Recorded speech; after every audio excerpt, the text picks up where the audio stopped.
저는 결혼한 지 1년도 안 돼 이혼을 한 돌싱녀입니다. 제가 이혼을 한다고 했을 때 주변 사람들 중 충격을 받은 사람도 많습니다. 제 결혼 생활이 너무 행복해 보이고 아무 문제 없어 보였는데 돌연 이혼을 한다고 했으니까요. 제 친구들 제가 결혼한다고 했을 때 다 부럽다고 했습니다.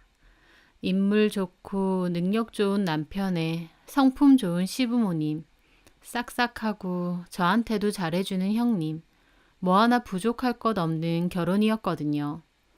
모두의 축복 속에서 결혼했고 그 행복하고 단란해 보이는 가족 안으로 제가 들어간다고 생각했습니다.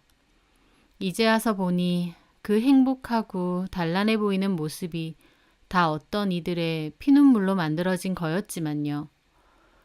이혼 후 주변에선 저보고 그런 남자랑 헤어진 거 후회하지 않냐는데 천만에요. 아무리 고운 비단으로 겉을 감싸도 그 속이 악취 나는 쓰레기면 결국 그 악취는 퍼져나오기 마련이니까요. 짧은 결혼 생활에 종지부를 찍어야만 했던 그 사연에 대해 말하려 합니다. 저는 무용학원을 운영하고 있어요. 무용 전공을 했고 도립무용단 소속으로도 일했다가 후에는 제 학원을 차리게 되었죠. 소개로 만난 남친은 대기업에 다니다가 퇴사하고 IT 관련해서 본인 사업을 한다고 했습니다. 워낙 성격이 좋고 부침성이 좋다 보니 금방 가까워졌고 서로 대화도 잘 통해서 결혼 전제로 사귀게 되었습니다. 남친은 부모님 그리고 누나가 한 분 계시다고 했는데 누나는 어학원을 운영하고 계시다더군요. 아버지는 작은 사업을 하시고 어머니도 아버지 사업체 운영을 함께 도운다고 했고요. 저희 아버지는 부동산 관련 사업을 하셔서 여유가 있는 편이었습니다.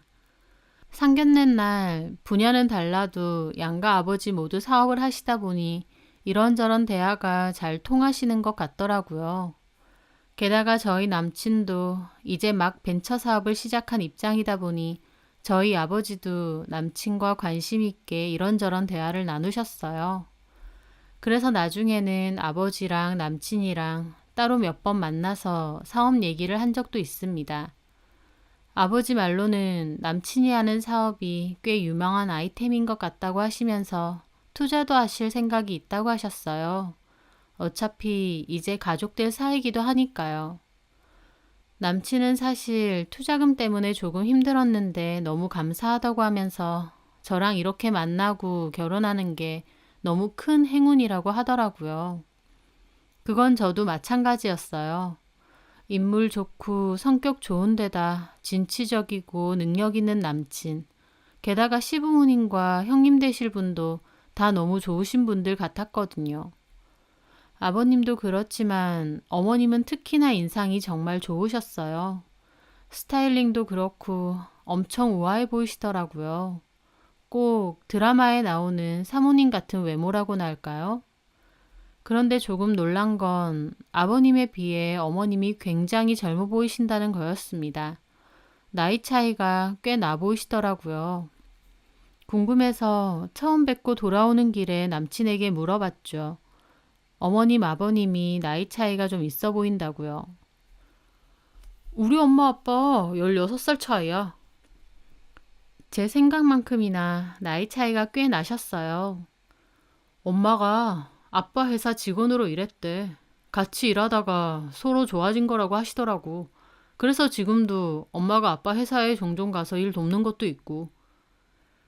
저는 고개를 끄덕였습니다. 나이 차이가 꽤 나긴 했지만 두 분 사이가 워낙 좋아 보여서 오히려 좋게 보였습니다. 예비 형님은 성격이 엄청 화통하시고 시원시원하시더라고요. 가르치는 분야는 달라도 저도 그렇고 둘 다 학원을 운영한다는 공통점이 있다 보니 공감대도 잘 맞았어요. 그렇게 시댁 식구들은 저희 집과는 공통점도 아주 많고 잘 맞았습니다. 서로 비슷한 점이 많은 데다 저희 집에선 남친을 마음에 들어 하셨고 시댁에서는 저를 마음에 들어 하셨으니까 말할 것도 없이 모두에게 만족스러운 결혼이었죠. 특히 저희 아버지는 남친을 마음에 쏙 들어 하셨어요. 저랑 제 여동생 둘 다 딸이다 보니 아버지는 아들이 하나 있었으면 하셨는데 사위를 아들로 생각하시겠다면서요. 사실 저희 아버지는 투자에 관해서도 큰 돈이 오가는 거다 보니 엄청 많이 알아보시는데 이제 가족될 사이라고 필요하면 믿고 투자해 주신다는 것만 봐도 엄청 마음에 들어 하셨다는 반증이겠죠. 그렇게 저희의 결혼은 일사천리로 진행됐고 결혼식은 빠르게 다가왔습니다. 드레스를 입은 저는 결혼식장 앞에서 컨셉 촬영을 한다고 해서 헬퍼분 그리고 남편과 함께 홀 쪽으로 나올 때였습니다. 이미 홀에는 오신 하객분들이 꽤 되셨는데요.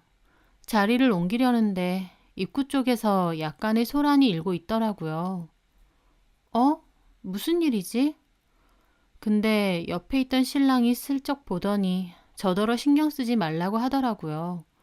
저는 궁금하긴 했지만 일정이 워낙 바빴던 탓에 신부 대기실로 촬영을 하러 갔습니다. 그리고 나중에 결혼식이 다 끝난 뒤 제 동생이 무슨 일인지 말해주더군요. 어떤 여자분이랑 사돈어르신하고 약간 다투시는 것 같던데? 누구? 몰라. 좀 나이 많으신 여자분이었어. 그 옆에 딸처럼 보이는 여자 한 명 더 있고 뭐 대충 대화로는 축하해주러 왔는데 왜 못 들어가게 하느냐 그랬던 것 같고 사돈 어르신이 됐으니까 그냥 가라고 하시는 것 같았어. 그러다가 형부 누나 되시는 분이 경비원들 분하고 와서 그분들 데리고 밖으로 나갔고 저는 궁금하더라고요. 도대체 누구길래 축하해주러 온 건데 그렇게 큰 소리를 내며 못 들어가게 말릴까 싶고요. 그래서 남편에게 물었더니 신경 쓰지 마. 그냥 좀 먼 친척인데 돈 문제 같고 우리 집에 원한이 좀 많아. 우리도 그 사람들 생각하면 이가 갈리고. 진짜? 무슨 돈 문제가 있길래. 돈 빌려달라 그거지 뭐. 우리 집이 잘 사니까 시샘해서. 신경 안 써도 돼. 한 번씩 절해. 그래도 친척분이시면 결혼식은 보고 가시게 하지.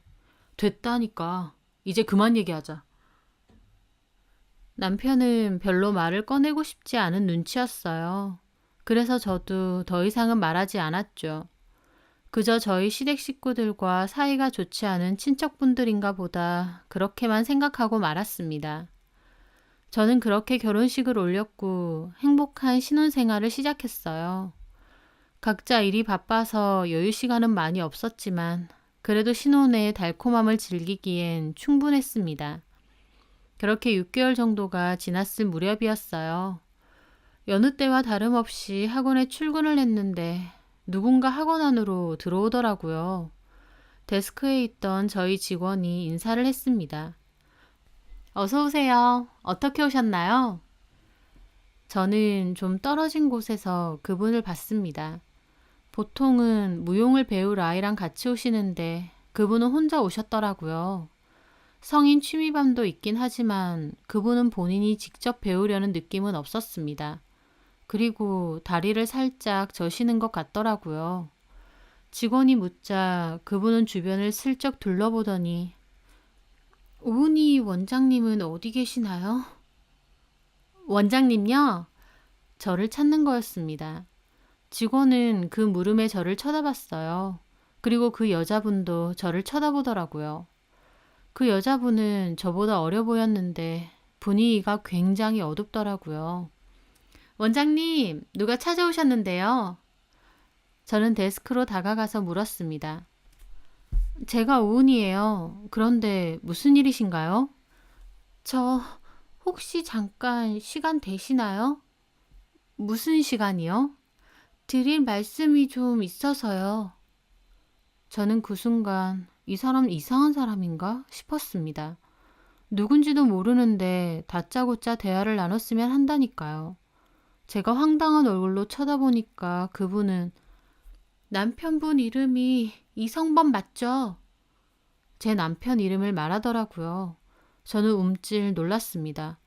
난데없이 나타난 여자가 갑자기 왜 내 남편 이름을 말하는 건지 덜컥 겁이 나더라고요. 네, 그런데요? 잠깐이면 돼요. 얘기 좀 나눴으면 하는데요. 저는 옆에서 듣고 있던 다른 직원도 신경 쓰이고 또 남편 이름이 그 여자 입에서 나왔다 보니 무슨 일인지 대화를 하긴 해야겠더라고요. 그렇게 저는 그 여자분을 모시고 상담실로 갔습니다. 자리에 앉자마자 그랬어요.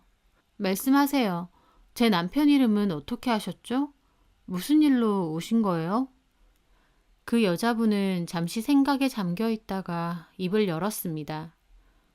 혹시 남편분한테 동생이 있다는 말은 못 들어보셨어요? 네? 이게 갑자기 무슨 소린지 황당하더라고요. 남편에겐 누나 한 명이 전부인데 갑자기 동생이라뇨. 동생이요? 지금 무슨 말씀하세요?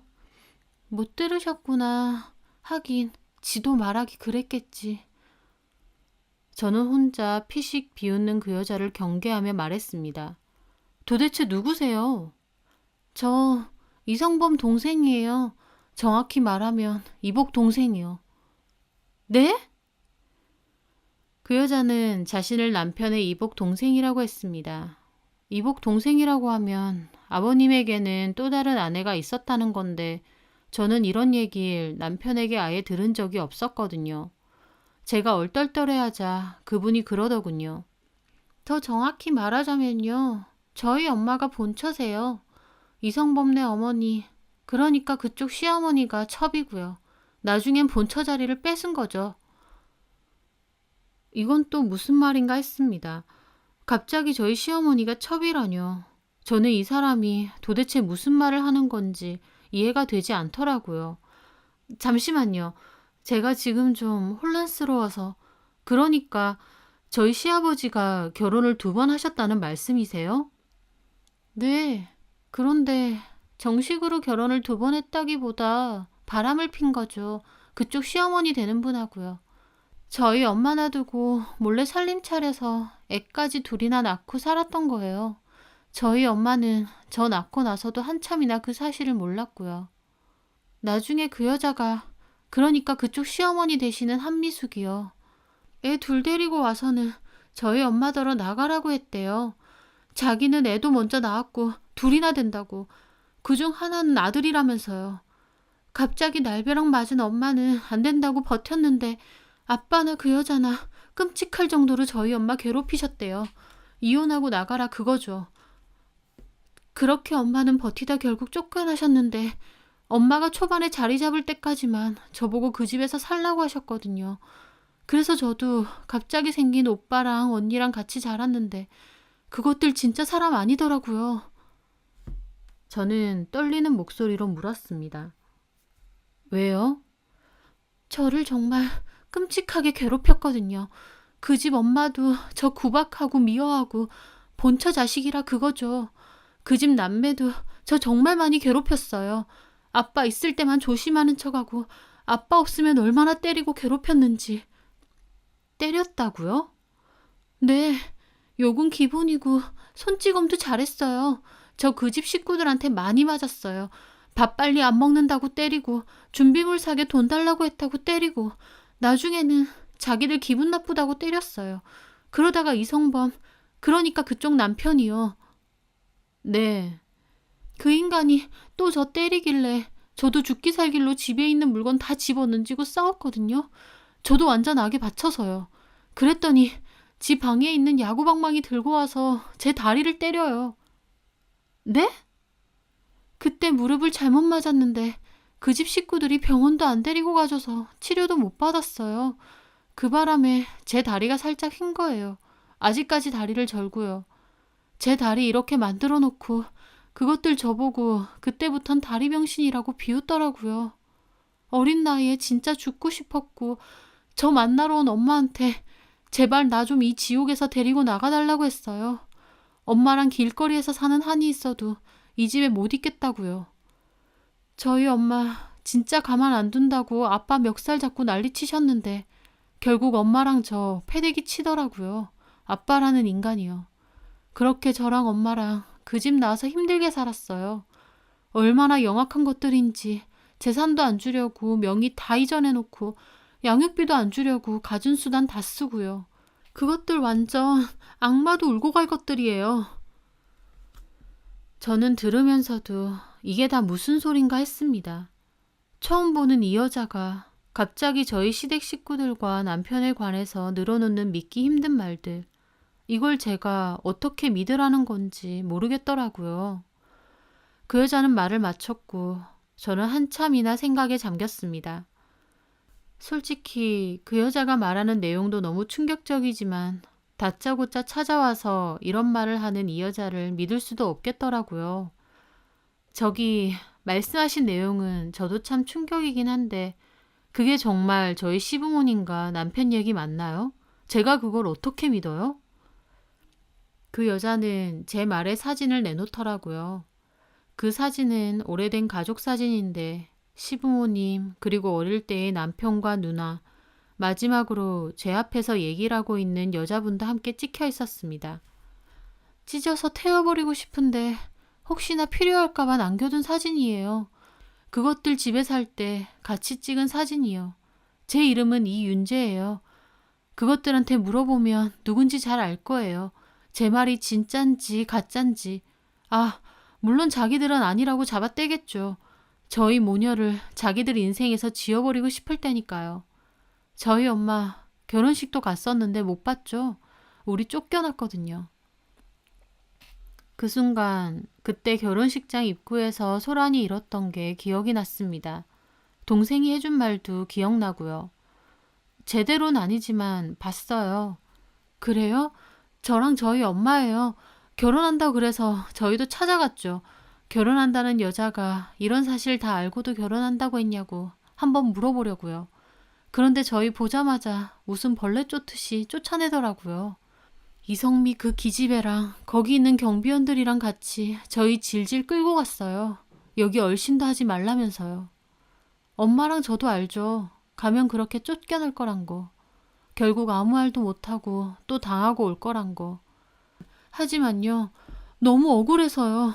엄마랑 나는 맨날 당하고 지금도 그때의 상처랑 기억에서 못 벗어나서 이렇게 힘든데 그래서 발버둥이라도 치고 싶었던 거예요. 제가 여기 찾아온 이유요. 이렇게라도 알리지 않으면 억울해서 죽을 것 같아서요. 대강 얘기 듣고 이름 알아내서 찾아보니 무용하셨더라고요. 도립무용당 소속이셨고 그래서 학원도 어렵지 않게 찾았어요. 올까 말까 정말 수도 없이 고민했는데 솔직히 제 말보다는 같이 사는 남편 말 그리고 가족인 시부모님 말을 더 믿으시겠죠. 알아요. 그래도 말하지 않으면 미칠 것 같아서 온 겁니다. 그분은 그렇게 말하더니 자리를 일어났어요. 저는 그때까지도 너무 혼란스러워서 아무 말도 하지 못하고 가만히 있었고요. 그리고 그분이 그러더군요. 그리고요, 이 사실도 모르실 것 같네요. 이성범, 예전에 대학 다닐 때 만나던 여자 있었는데요. 그 여자 이성범에 임신했었는데 이성범이 때려서 유산됐어요. 네? 저랑 같은 학교라서 아는 여자였거든요. 결국 돈으로 무마했대요. 지금은 그쪽한테 엄청 잘하죠? 그 집 식구들 특징이에요. 자기들 필요할 때 엄청 잘하다가 쓸모 없어지면 그렇게 괴물처럼 변하는 거. 그쪽 시어머니인 한미숙. 그 여자도 아빠네 회사에서 일할 때 저희 엄마한테 엄청 잘했대요. 사모님, 사모님 거리면서. 그러면서 뒤에서는 아빠랑 살림 차려서 애까지 낳고 나중엔 본처짜리 꽤 찬 거지만요. 그 집 식구들 너무 믿지 마세요. 그 여자는 나가려다가 테이블 위 메모를 뽑아 자기 연락처 써놓더라고요. 혹시나 더 궁금하거나 필요한 일 있으면 이쪽으로 전화 달라고요. 그리고 그 여자는 다리를 절면서 학원을 떠났습니다. 그 여자가 남긴 후폭풍은 어마어마했습니다. 저는 상담실에 가만히 앉아서 아무것도 할 수가 없었거든요.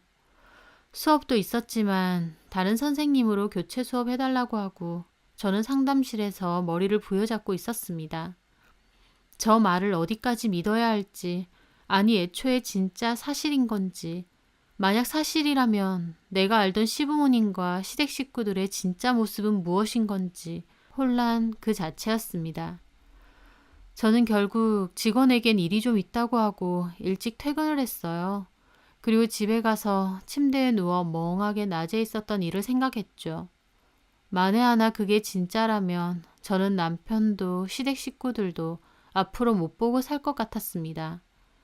시어머니가 첩질하다가 본처자리 빼앗은 것도, 남편과 형님이 그토록 끔찍하게 본처딸을 괴롭힌 것도, 그러다가 남편이 휘두른 방망이에 본처딸은 다리까지 절개되고, 그리고 마지막으로 말했던 임신한 여자친구를 때려서 유산까지 시켰다는 말, 정말 하나같이 믿을 수 없게 끔찍했으니까요. 그렇게 몇 시간을 생각하고 또 생각하고 있는데 남편이 퇴근하고 집으로 왔습니다. 학원으로 갔는데 자기 벌써 퇴근했다더라? 전화도 안 받고 몸이 안 좋아? 평소와 다름없는 목소리였지만 이상하게도 섬뜩한 느낌마저 들었습니다. 몸살.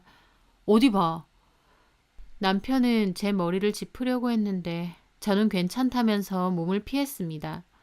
남편은 어리둥절해 하더라고요. 뭐 죽 사줄까? 아니, 그냥 조금 쉴게. 그래 그럼. 남편은 그렇게 나갔어요. 저는 뭘 어떻게 해야 할지 머릿속이 복잡하더라고요.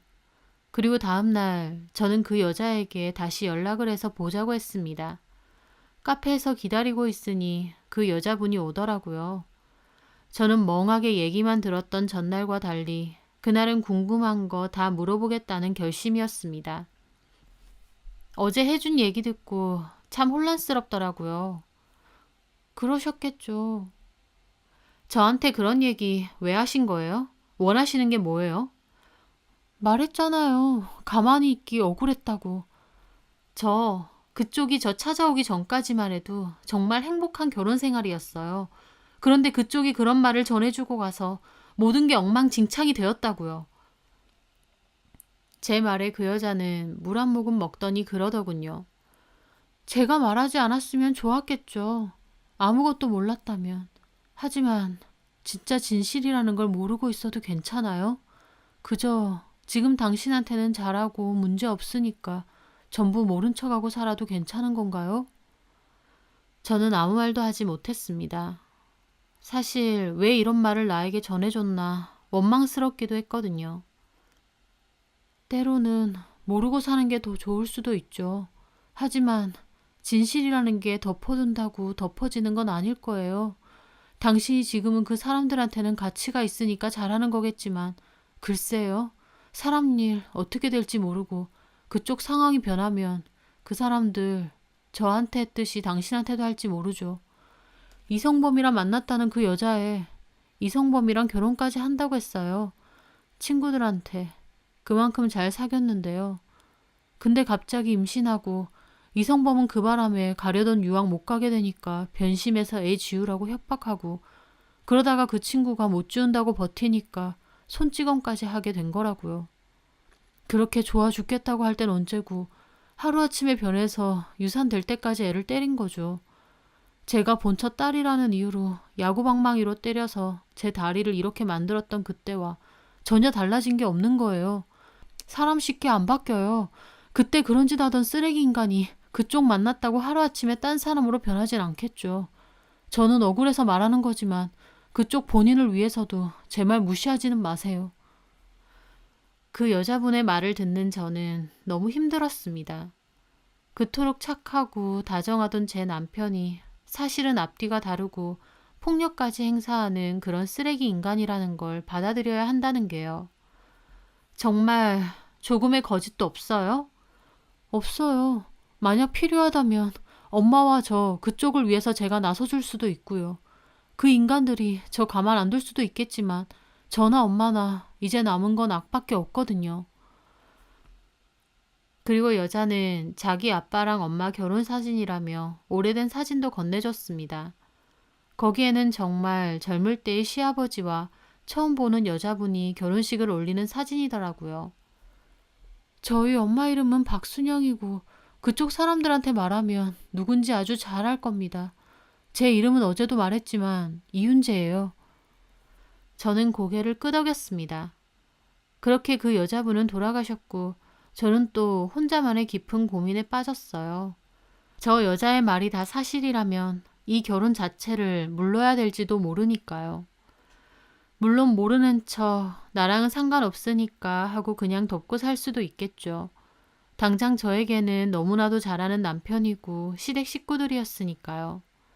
하지만 그 여자의 말처럼 저희 집이 만에 하나 어려워지거나 혹은 남편이 자기 아버지처럼 다른 여자가 생기거나 여러 이유로 제가 거슬려지면 자기 이복 동생에게 한 것처럼 또는 그 전 여자친구에게 한 것처럼 하지 않으리란 법이 없더군요. 저는 결국 결단을 내려야만 했습니다.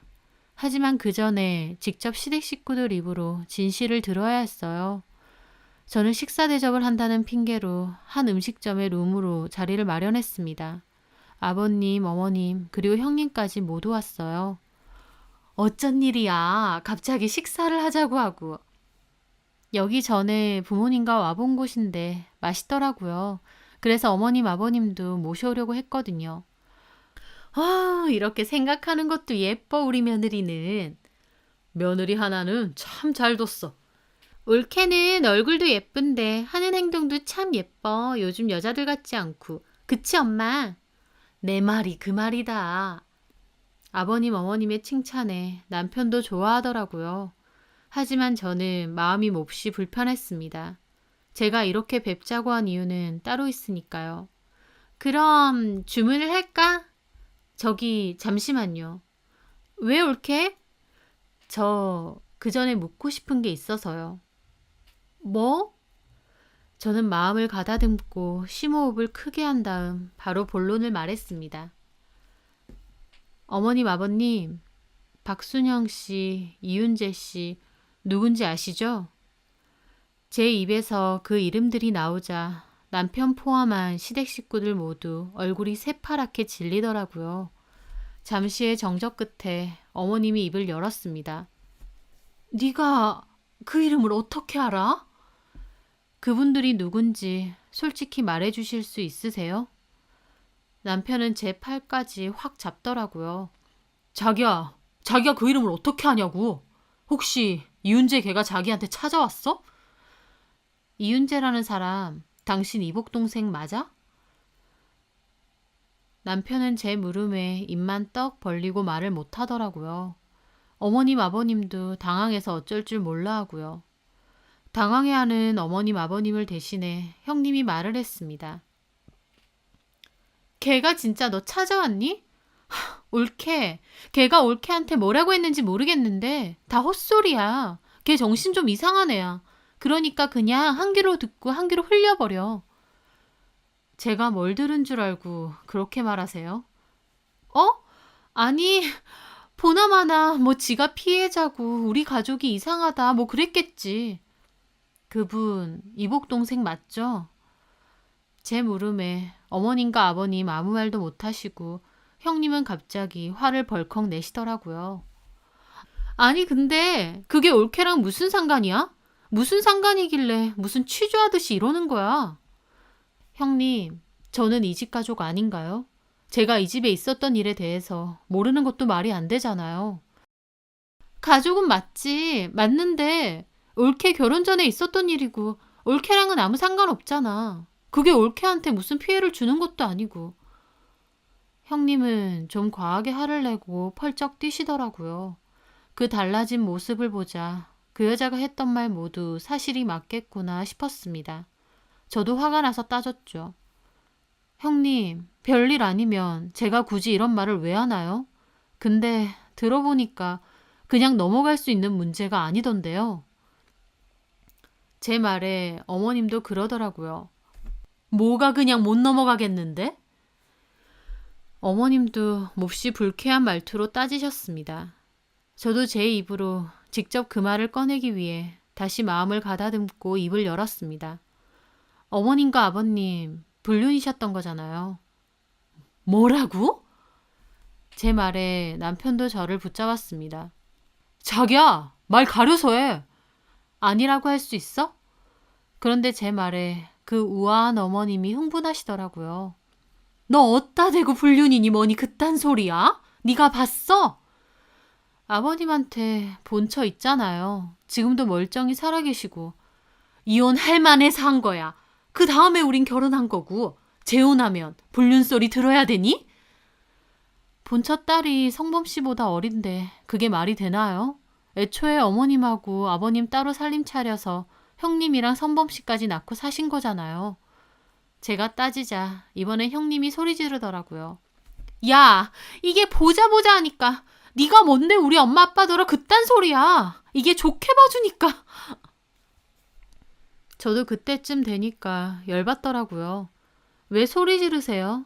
그리고 지금 화내야 될 사람이 누군데요? 그런 사실 다 숨긴 채 결혼까지 시켜놓고. 그러니까 그 사실이 너한테 무슨 피해를 줬는데. 내 말이 그 말이야. 그게 너랑 무슨 상관인데? 저는 합심해서 저한테 핏대 세우는 형님과 어머님, 그리고 남일인 양 딴청 피우는 아버님을 보며 이 집 식구들 진짜 답이 없구나 싶었습니다. 궁지에 몰리니 바로 본색을 드러내더라고요. 제가 무슨 상관이라뇨. 정말 자기들이 저지른 일에 대해 양심의 가책은 하나도 못 느끼는 사람들이더군요. 자기들은 잘못됐다고 생각 안 하니 제가 이렇게 따지는 걸 오히려 기분 나빠하는 눈치였습니다. 저는 떨리는 가슴을 진정시키려 애써 심호흡을 하며 말했죠. 좋아요. 100번 양보해서 그건 어머님 아버님 두 분 일이라고 쳐요. 제가 직접적으로 관련된 거 아니니까 모른 척 해드릴 수 있어요. 근데 이건요? 저는 남편을 바라봤습니다. 대학교 때 여자친구 만났고 그 여자애가 임신해서 결혼하자니까 못한다고 때려서 유산까지 시켰다며? 제 말에 남편도 눈알이 터질 듯이 커졌습니다. 그리고 그렇게 핏대 세우며 떽떽거리던 형님도 아무 말도 못하더라고요. 그걸 어떻게... 맞네. 이것도 맞아. 다 맞네. 진짜 대단들 하시네요.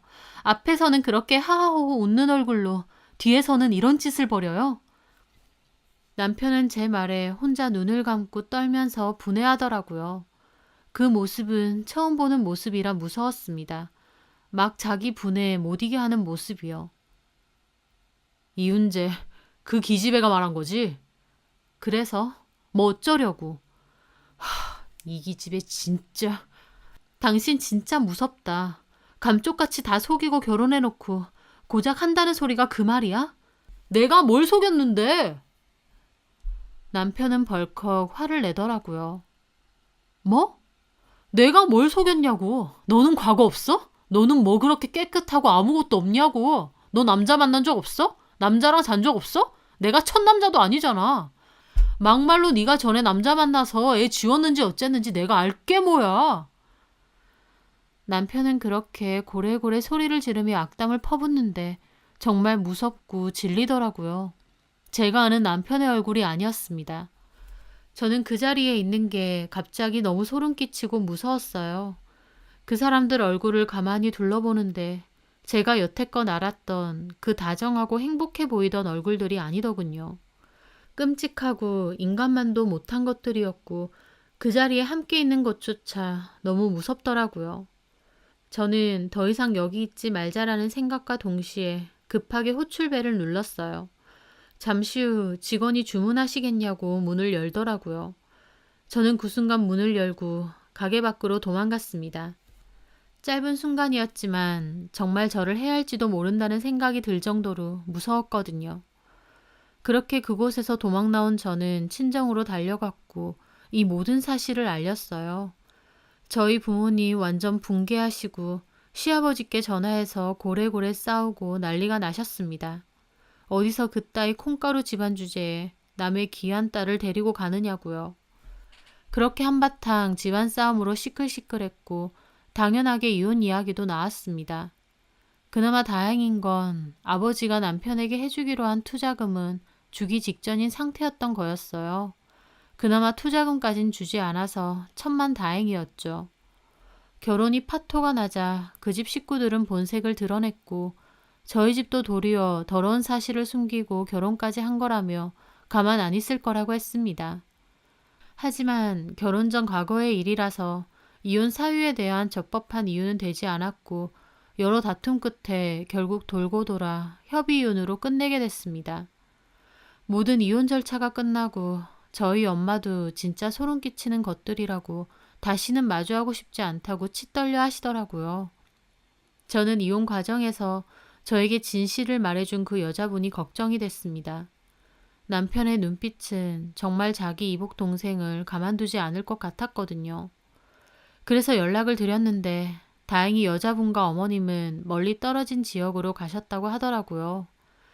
제 일 때문은 아니고 그 여자분이 다른 지역에서 일을 하기로 되어 있어서 겸사겸사 이사를 계획했었대요. 여기에서의 기억은 다 지우고 그곳에서 다시 시작할 생각이 있다면서요. 그래서 떠나기 전에 저를 찾아온 거였대요. 저는 제 근황도 얘기해주면서 그 사람들 어떤 식으로든 절대 만나지도 말고 연락도 하지 말라고 당부했습니다. 그리고 행여나 무슨 일 생기면 저에게 연락하라고 내가 도와줄 수 있는 건 도와주겠다고 했고요. 저에게 오히려 고맙다고 하시더라고요. 아니에요. 제가 고맙죠. 그런 소름 끼치는 것들하고 가족으로 계속 지낼 뻔했는데. 솔직히 처음에 원망도 했어요. 왜 이런 사실을 나에게 알려주나. 그냥 내가 모른 척하고 살까 하면서요. 하지만 이제 와서 그것들 실체를 보고 나니 이렇게라도 빨리 끝낸 게 천만 다행이더라고요. 고마워요. 제가 고마워요.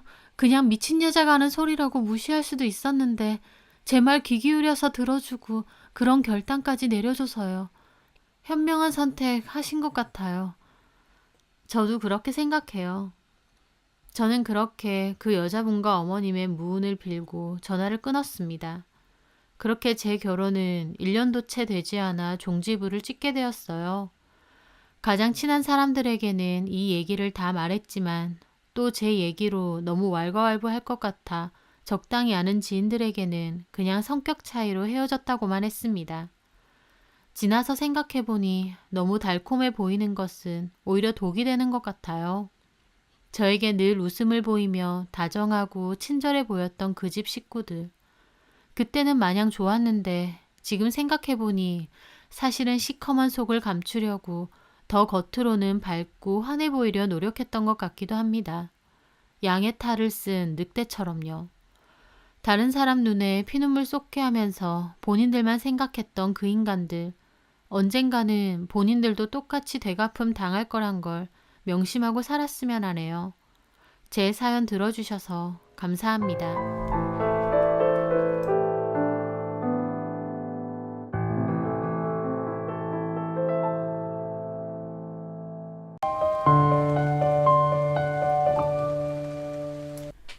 안녕하세요. 저는 제대로 미친 집안에서 탈출한 30대 여자입니다.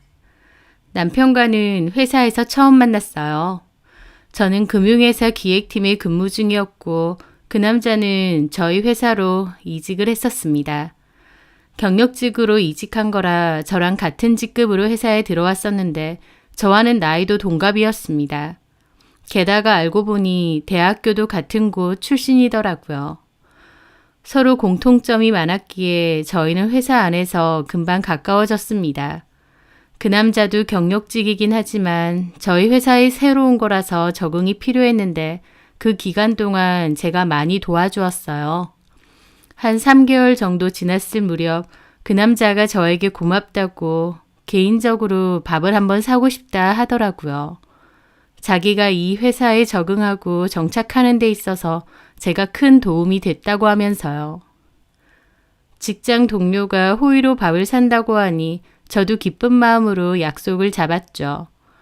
그런데 회사에서가 아닌 밖에서 그렇게 만나니 기분이 색다르더라고요. 다 같이 회식하는 것과 둘이서 식사하는 건 느낌이 달랐습니다. 그 남자는 꽤 분위기 좋은 고급 레스토랑을 예약했고 저는 그냥 고기에 소주나 사주지 뭘 이런 데를 오냐고 쑥스러워서 장난을 쳤죠. 그날 그 남자와 저는 와인도 곁들이며 이런저런 대화를 많이 했습니다. 회사에서도 한 번씩 가벼운 대화 정도는 하지만 보통은 업무 얘기를 주로 하는데 그곳에서는 개인적인 이야기를 많이 나누었어요.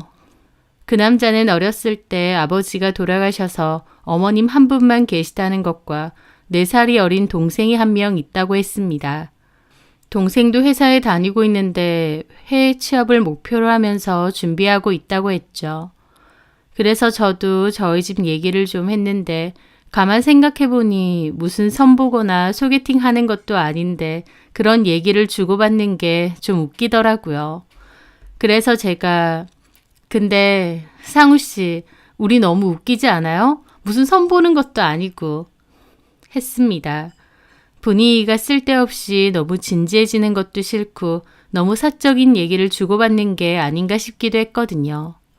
그런데 그 남자는 제 말에 웃음기 하나 없이 갑자기 그러더라고요. 저기 희선 씨는 저 같은 스타일은 어떠세요? 네? 그게 뭔 소리예요? 제 말 너무 부담스럽게 듣지는 마시고요. 저 실은 희선 씨한테 호감이 좀 있거든요. 그 남자는 난데없이 저에게 고백을 했습니다. 사실 저에게 고백을 하고 싶어서 이런 자리도 일부러 만들었다는 것이죠. 저는 그 남자를 이성적으로 생각해 본 적은 없었습니다. 직장 동료 그 이상도 이하도 아니었거든요. 그래서 그 남자의 말이 몹시 당황스럽게 느껴졌어요. 하지만 그 남자는 자기의 마음을 전한 것뿐이니 너무 부담 가지지는 말라고 하더라고요. 그런데 그런 말까지 듣고 어떻게 부담을 안 가지겠나요? 앞으로 회사에서 얼굴을 어떻게 보나 걱정이 되었는데 그 남자는 아무렇지 않은 듯 평소처럼 저를 대했습니다. 그러면서 저도 편안하게 대할 수 있도록 노력을 하더라고요. 사람 마음이라는 게 참 이상한 게 고백을 듣고 보니 그때부터 저도 그 남자가 좀 남자로 느껴지기도 했습니다. 하지만 그렇다고 딱히 그 남자에게 별다른 티를 낸 건 아니었는데 결정적인 일은 회식 때였어요. 팀 회식이 있었는데 저희 팀 상사분들이 좀 짓궂은 면들이 있어서 술을 잘 먹이시거든요. 그래서 저는 회식을 특히나 안 좋아합니다. 하지만 회사 분위기상 빠지기도 힘들어서 참여는 어쩔 수 없이 했는데요. 그 남자가 상사분들 몰래 제 소주잔에 물을 채워넣기도 하고 또 슬쩍슬쩍 다 비운 자기 잔하고 술이 들어있는 제 잔을 바꿔주기도 하더라고요. 제가 회식 때 술 마시는 게 너무 고역이라고 했더니 일부러 그렇게 해주면서 저를 도와주는 것이었죠. 그런데 나중에 보니 그 남자도 술을 그렇게 잘 먹는 편은 아닌 겁니다. 본인도 술을 잘 못 먹으면서 나를 위해서 저렇게 해주었구나. 그런 모습들에 더욱 호감이 생기고 괜히 감동도 느껴졌죠. 그러면서 저도 그 남자에 대한 마음이 더욱 확고해졌어요. 다음 날 제가 그 남자에게 숙취해소 음료를 사주며 괜찮냐고 물었고 그 남자는 다음에도 회식 자리가 있으면 자기가 대신 마셔줄 테니 같이 앉자고 했습니다. 저는 그 남자에게 나를 좋아하는 마음이 여전하느냐 물었어요. 그 남자는 그러더라고요. 좋아하지도 않는 여자를 위해서 그렇게 하지는 않는다고요. 저는 그 마음이 여전하다면 우리 한번 만나보자고 했습니다. 그 남자는 제 말에 몹시 기뻐하더라고요. 그렇게 저희는 1년 넘게 연애를 했습니다. 회사에서는 비밀로 하고 만났어요. 그것도 그 남자의 배려였습니다. 사귀는 게 소문이 나면 남자인 자기보다 여자인 제가 더 곤란할 수도 있다는 것이었죠. 참 속도 깊고 어른스러운 사람이구나. 저는 그 사람이 더 좋아졌습니다. 그런데 사귀는 동안 남친이 저에게 갑자기 그러더라고요. 사실은 가족이 한 명 더 있다고. 예전에는 솔직하게 말 못했다고요. 가족이 더 있다고? 누구? 실은 올해 6살 된 조카가 하나 있어. 조카가? 동생이 결혼을 했었어? 제 말에 남친은 다소 곤란한 표정을 지었습니다. 결혼은 안 했어. 그러면? 실은 걔가 대학교 다닐 때 사귀던 남자친구가 있었는데 그 남자애를 가진 거야. 학생 때? 졸업반이긴 했는데 그래도 어린 건 맞지 뭐. 그때는 그 남자랑 서로 많이 좋아한다고 결혼까지 할 생각으로 애도 낳겠다고 했어. 엄마도 나도 말렸는데 지가 무조건 낳을 거라고. 졸업하고 바로 결혼도 할 거라고 고집 부리더라고. 계속 반대하면 집이라도 나가겠다는데 뭘 어떻게 하겠어. 학생이긴 해도 이미 성인이고 지가 그러겠다는데. 그래서 휴학하고 애 낳았었고 동생도 1년 뒤에 다시 복학해서 졸업도 했지. 그 남자는? 그 자식이 좀 골 때리는 놈이었어. 처음엔 내 동생하고 결혼하겠다 해놓고 나중에 말을 바꿨거든. 그걸로도 많이 싸우고 난리 났었지 뭐.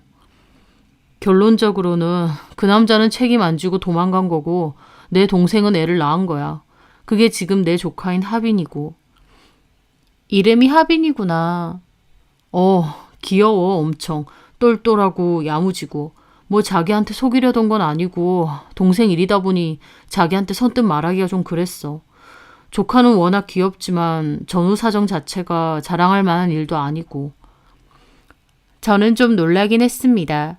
남친과 사귀는 동안에도 남친네 집에 그런 어린 조카가 있는 사실은 전혀 들은 적도 없고 몰랐거든요. 그걸 저한테 전혀 말하지 않았다는 게 조금은 섭섭하기도 했지만 한편으론 사귄다고 모든 가정사를 다 말할 필요는 없으니까 이해도 했습니다. 저는 다음에 조카도 한번 보자고 했어요. 궁금하기도 하고 또 일반적이지는 않은 가정사다 보니 얼굴도 안 본 남친의 조카가 좀 짠하게 느껴지기도 했거든요. 제가 조카를 한번 보자고 하니 남친도 반색하며 좋아하더라고요. 그 후 데이트에 조카를 데리고 한번 나왔어요. 6살 정도라고 하는데 너무 귀엽기도 하고 똘망똘망하고 말도 잘하더라고요. 저는 원래도 애를 좋아하고 결혼하면 여력 되는 대로 아이도 많이 낳고 싶은 사람이에요. 그렇다 보니 남친의 조카도 귀엽게 느껴지더라고요. 그날 남친 조카를 데리고 놀이공원에 갔는데 조카도 몹시 좋아하고 저를 잘 따랐습니다. 남친 말로는 조카가 원래 낯을 좀 가린다고 하는데 저한테는 전혀 그렇지 않더라고요. 나중에 남친에게 들어보니 남친 여동생은 본인이 낳은 아들한테 별로 애정이 없다는 거예요. 게다가 남친 여동생은 해외 취업이 돼서 조만간 싱가포르에 있는 회사로 가기로 했다는 겁니다. 그럼 하빈이는? 아마 엄마가 봐야 되지 않을까 싶어. 뭐 사실 여태까지도 엄마가 키운 거나 다름없고. 저는 얼굴도 제대로 안 본 남친 여동생이 참 너무하게 느껴지더라고요.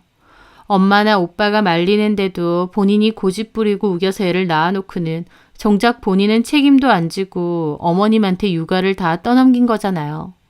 게다가 애만 남겨두고 혼자서 해외까지 가버린다니요. 참 그렇게 이기적이고 철딱서니가 없을 수 있나 싶더라고요. 그리고 얼마 뒤 남친 여동생은 정말 싱가포르로 출국을 했습니다.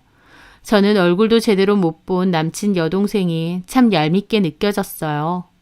하지만 남친 여동생이고 가족인데 제가 그런 말을 밖으로 할 수는 없으니 그냥 속으로만 생각했는데 남친 여동생에 대해 별로 좋은 감정은 아니었죠. 그렇게 남친 여동생이 떠나고 나서도 데이트할 때 조카도 한 번씩 같이 봤습니다. 그 후 남친하고는 결혼 이야기까지 슬슬 오가게 되었어요. 그런데 이 일을 저희 친정엄마가 아시고는 언짢아 하셨습니다. 네가 나서서 자꾸 놀아주고 그러지 마. 애엄마가 따로 있는데 네가 왜? 실은 남친 여동생 반년 전에 해외로 나갔어. 뭐야? 아니 그럼 애는 놓고 지만 나간 거야? 데리고 갈 리가 있겠어? 어머니 맡아서 기르시는 거지. 아예 나간 거야? 안 돌아올 생각하고 나간 거라던데. 엄마는 기가 막혀 하시더라고요. 너 그 결혼 꼭 해야겠니? 왜? 딱 봐도 그림이 그려져서 그래. 지금은 상훈의 어머님이 맡아주시겠지만 나중에 너네한테 조카 떠넘길 것 같아서.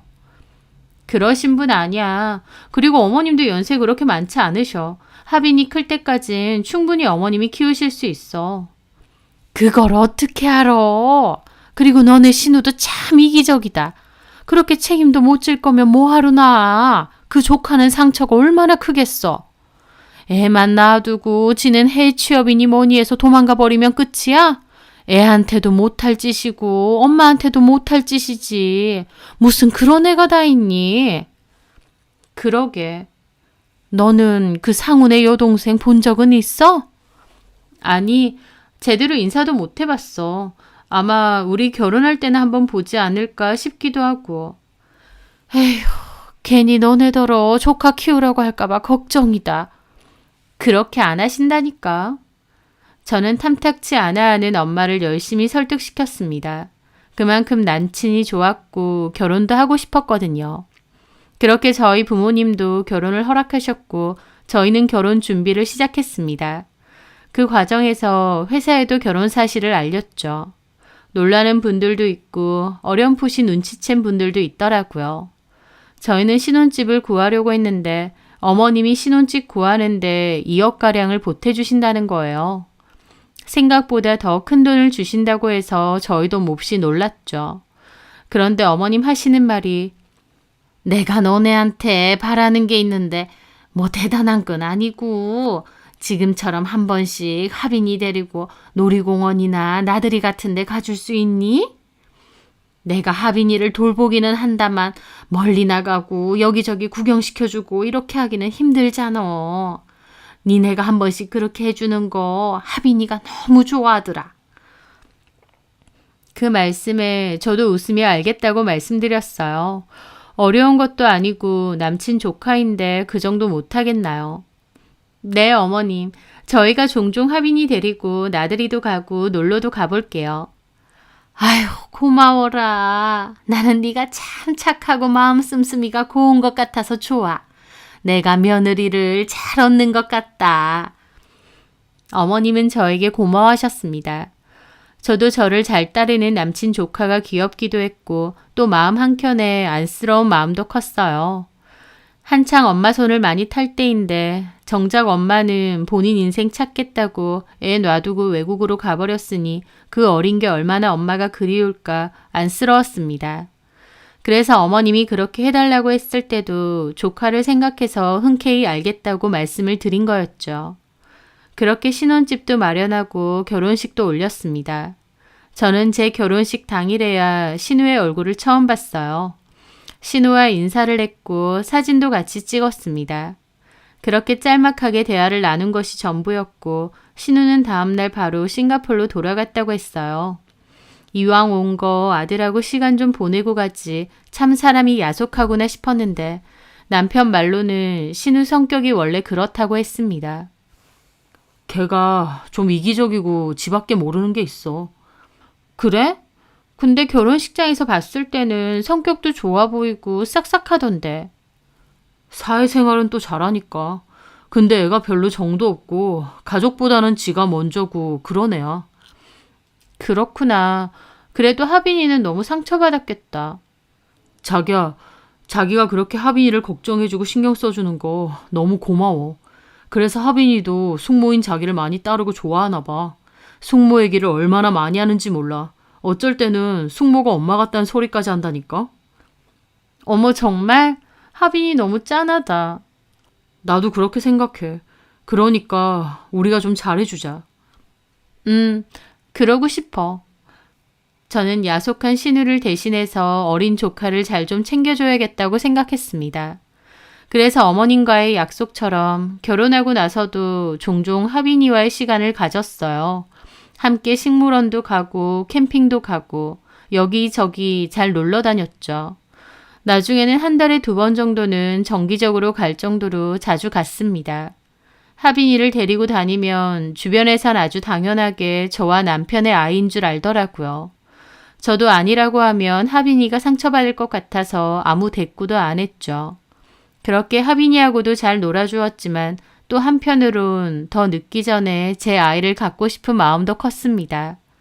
저는 아이를 좋아하고 여력이 되면 제 아이를 많이 낳고 싶은 생각도 있었어요. 그래서 신혼 초부터 일부러 피임도 하지 않고 아이가 생기길 바랬죠. 그런데 결혼하고 1년 정도가 지날 때까지도 아이가 안 생기는 겁니다. 산부인과에도 가봤는데 자궁도 건강하다고 그 흔한 물혹 하나 없다고 했습니다. 임신 기능에 관해 전혀 문제가 없다고 했죠. 그리고 남편 역시도 제가 가보라고 닥달을 해서 혼자 비뇨기과에 갔다고 했는데 아무 문제 없다고 하는 겁니다. 정자수도 정상이고 운동성도 좋다고요. 남편도 저도 문제가 없는 건데 자연 임신이 안 되니 애가 탔죠. 어머님은 그럴수록 마음을 편하게 가지라고 하셨고 저도 너무 간절하면 잘 안 된다고 하니 편안하게 마음을 먹자고 생각했습니다. 그렇게 1년 반 정도의 시간이 지나고 하빈이가 초등학교 입학을 하게 되었어요. 입학식에는 어머님의 부탁으로 제가 가게 되었습니다. 게다가 학부모 참석이 필요할 때도 어머님이 자꾸만 저나 남편 보고 가라고 하시는 거예요. 저는 그전까진 어머님과의 약속대로 하빈이와 종종 시간을 가졌지만 나중에는 자연스럽게 학부모의 역할까지 저에게 하라고 하시니 그때부터 좀 부담스럽기 시작하더라고요. 저희 친정엄마한테 말씀드렸더니 친정엄마도 그럴 줄 알았다고 펄쩍 뛰시죠.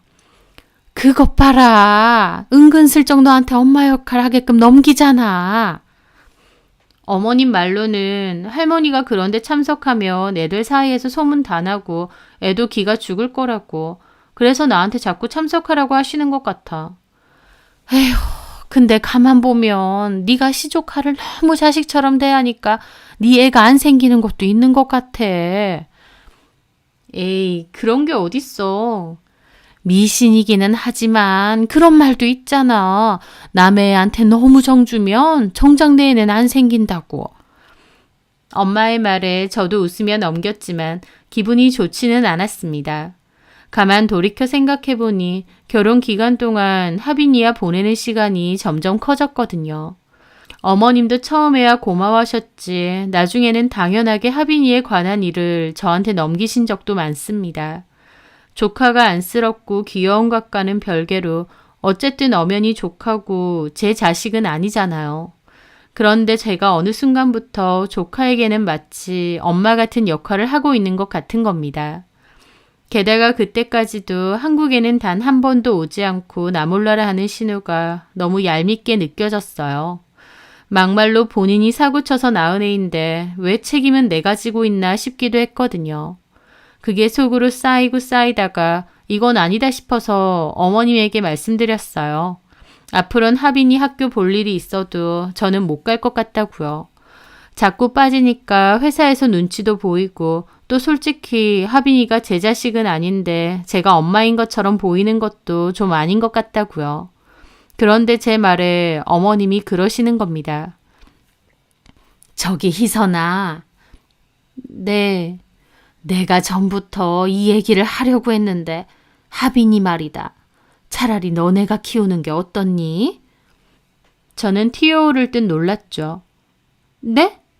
그게 무슨 말씀이세요? 저희가요? 너네가 전부 책임지라는 건 아니고 나도 당연히 지금처럼 돌봐줄 거야. 다만 지금은 내 호적에 넣어놨는데 너네 호적에 좀 넣으면 어떤가 싶고 또 마음으로도 조금 자식처럼 생각하고 키워주면 어떨까 싶기도 한데. 어머님, 그건 좀...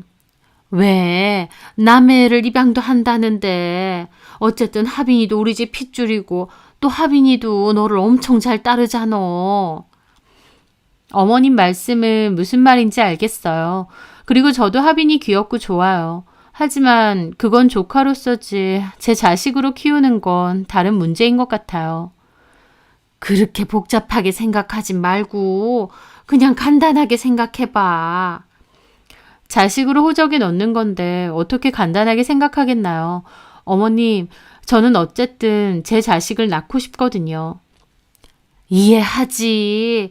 근데 너네 1년 반이 넘어가도록 소식이 없잖아. 자연 임신이 안 된다며. 네, 그래서 다음 달부터 난임센터도 가볼까 해요. 그이도 같이. 제 말에 어머님은 펄쩍 뛰시더라고요. 무슨 그런 센터까지 가? 나도 들어보니까 거기 가보면 고생이 이만저만 아니랜다. 특히 여자 몸에도 엄청 무리 되고 힘들대. 저는 어머님 말씀이 너무 서운하더라고요. 저와 남편 사이에 자식을 갖고 싶다는 건데 그것보다 그냥 조카나 잘 키우라고 하는 게요. 어머님은 적극적으로 저를 설득하려 하셨지만 저는 거절했습니다. 남편에게도 단호히 말했어요. 하빈이를 내가 숙모로서 챙겨줄 수는 있지만 내가 절대 부모가 될 수는 없다고요. 그런데 그 후에 어머님이 병원에서 수술을 받아야 되는 일이 생겼습니다. 어머님 머리에 작은 종양이 하나 있는데 레이저 수술을 받기로 했거든요.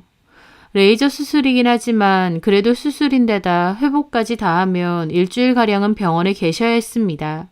그래서 그 기간 동안은 어쩔 수 없이 제가 하빈이를 돌보게 되었어요. 수술 후 어머님을 뵈러 병원에 찾아갔는데 아무래도 머리 수술을 하신 거다 보니 초췌하고 힘들어 보이시더라고요. 그런데 그런 어머님이 제 손을 꼭 잡으시는 겁니다. 희선아, 그래도 네가 있어서 내가 얼마나 든든하고 고마운지 몰라. 우리 하빈이 생각하면 할미로서 자나깨나 미안하고 신경 쓰이고 그렇거든.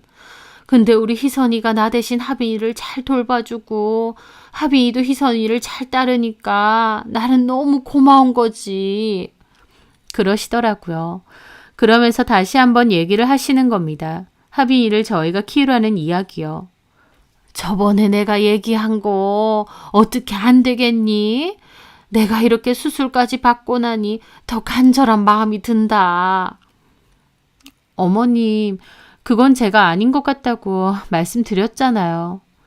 그러니까 이렇게 부탁을 하잖아. 대신 지금 너네 아파트에 대출금 좀 남았지? 그거 내가 해주마. 그리고 명의는 네 이름으로 해라. 네? 제 이름으로요? 그래, 내가 해주는 선물이라 생각하고 네 이름으로 해. 결혼할 때 어머님이 2억을 보태주시고 나머지 돈은 대출을 했었거든요. 제 돈으로는 혼수 및 결혼 비용을 했었고요. 어머님이 해주신 돈이 크다 보니 집 명의나 대출도 다 남편 이름으로 했었는데 그걸 제 명의로 해주신다는 겁니다. 대신 조카 좀 키워달라고 하시면서요. 어머님이 저렇게 부탁을 하시니 저도 많은 고민이 되었습니다. 집 명의와는 별개로 저도 그동안의 정이 있는데 조카가 걸리기도 했거든요. 저희 친정 식구들은 절대 안 된다고 그러시죠. 애 키우는 게 쉬운 일도 아니고 조금 더 크면 사춘기도 올 거고 반항심도 심해질 수도 있다는데 게다가 교육도 신경 써야 되고 얼마나 하나부터 열까지 챙길 것이 많은데 그걸 네가 하느냐면서요. 저희 엄마는 남편도 따로 불러서 한마디 하셨어요. 그런 건 자네가 알아서 끊어내라고요. 저희 남편도 엄마 앞에서는 죄송하다고 그랬다는데 제 앞에서는 그냥 하빈이를 같이 키웠으면 하더라고요. 우리 애는 필요 없어? 필요 없기는 당연히 갖고 싶지. 근데 하빈이도 우리가 좀 키우면 어떤가 싶어서. 초등학생이고 사실 일일이 손갈 나이는 아니잖아. 그냥 우리가 좋은 마음으로 좀 걷어서 키워준다 생각하면 어떤가 싶기도 하고 자기한테 하빈이 전적으로 키워달라고 그런 건 아니고 내가 더 신경 쓸게.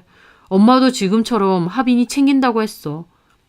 그럼 지금처럼 계속하면 되잖아. 우리 호적에 넣었으면 하시는 거지 아무래도. 그리고 우리가 삼촌 숙모가 아니라 부모가 되어줬으면 하시는 것도 있고. 저는 많은 생각을 했습니다. 처음에는 어머님과 남편의 말이 너무 부담스럽기도 했어요. 게다가 신우가 너무 원망스럽기도 했죠. 왜 사고 쳐놓고 도망가서 남은 가족들만 힘들게 하나 싶어서요. 하지만 또 한편으론 조카를 입양하듯이 키워주는 경우가 아예 없는 일은 아니잖아요. 저도 조카에 대한 애정이 있기도 하고 늘 안쓰러운 마음이 있었거든요. 그래서 많은 고민을 했습니다. 아이를 키우는 건데 그냥 쉽게 결정할 수는 없었으니까요. 그렇게 오랫동안 고민을 하다가 그래 좋은 일 한다 생각하고 하빈이를 키우자고 마음을 먹었습니다. 어머님 말 맞다나 일부러 입양도 한다는데 하면서요. 그렇게 마음을 어느 정도 먹었을 때였습니다. 저는 엄청 어이없는 소식을 듣게 되었어요. 바로 싱가포르에 있는 신우가 거기서 만난 남자랑 결혼을 한다는 거예요. 저 그 얘기 듣고 너무 어이가 없어서 혈압이 올랐습니다. 지 새끼는 한국에 버려두고 지는 싱가포르에서 새 남자 만나서 결혼한다는 게 보통 정신머리인가요? 저는 신우 때문에 하지 않아도 될 고민을 머리 터지게 하고 있는데 신우는 쏠랑 결혼을 한다 하니 정말 어이상실이었죠. 그래서 저는 신우에게 전화를 걸었습니다. 사실 신우와 제가 서로 연락처는 있지만 통화하는 일은 거의 없었어요. 결혼 기간 동안에도 한 번도 개인적으로 통화를 한 적은 없었죠. 할 이유도 없고요. 게다가 신우도 원래 어머님하고도 꼭 필요한 일 아니면 통화를 잘 안 하는 듯 했고요. 신우가 거기서 결혼한다는 걸 제가 어쩔 순 없지만 그래도 하빈이 생각은 안 하나 좀 너무한 거 아니냐 한마디는 할 생각이었습니다. 그 말조차 안 하면 진짜 속 터질 것 같더라고요. 제가 전화를 하자 신우는 놀란 듯 했습니다. 어머, 새언니, 어쩐 일이세요? 통화 되나요, 아가씨? 네, 말씀하세요. 얘기 들었어요. 결혼한다면서요? 제 말에 신우는 약간 쑥스럽다는 듯 웃기까지 하더라고요. 네, 그렇게 됐네요. 비행기표랑 숙소 마련해 드릴 테니까 다 같이 한번 놀러 오세요. 저는 어이가 없어서 코웃음을 칠 뻔했습니다. 축하드려요, 아가씨. 감사합니다. 근데요, 아가씨, 여기 한국에서의 상황은 들었어요? 어떤 걸요, 언니? 어머님이 저더러 하빈이 키우는 게 어떻냐고 하시거든요. 아, 그렇구나. 아, 그렇구나. 저는 기가 턱 막혔습니다. 남일 얘기하나요? 언니의 의견이 제일 중요한 거죠. 그런 건 엄마가 강요하실 수도 없는 거고. 계속 남일처럼 말하는 신우를 보고 저는 참을 수 없는 화가 올라오더라고요. 저기요, 아가씨. 네? 좀 너무하다는 생각 안 들어요? 네? 그게 무슨, 제가 뭘요? 아니, 지금 무슨 남 얘기하는 것도 아니고 하빈이 얘기하는 거잖아요. 네, 그렇죠. 근데 그런 식으로 얘기해요? 제 말에 신우는 잠깐 대답이 없더라고요. 그러더니 근데 언니도 다 알고 결혼하신 거 아닌가요? 네? 뭘요? 하빈이에 대해서요. 저는 언니가 다 알고 받아들이고 결혼했다 생각해서. 저는 신우가 도대체 뭔 소리를 짓거리나 싶었습니다. 하빈이에 대해선 알았죠. 오빠가 얘기했으니까. 근데 조카로 있는 거랑 저희가 입양하는 거랑은 다르잖아요. 언니, 속상하신 건 알겠는데 저한테 이렇게 말하실 건 아닌 것 같아요. 오빠나 저희 엄마하고 직접적으로 말하세요. 아가씨, 그렇게 말하면 안 되죠. 아가씨 애잖아요. 근데 무슨 남 얘기하듯 그러세요?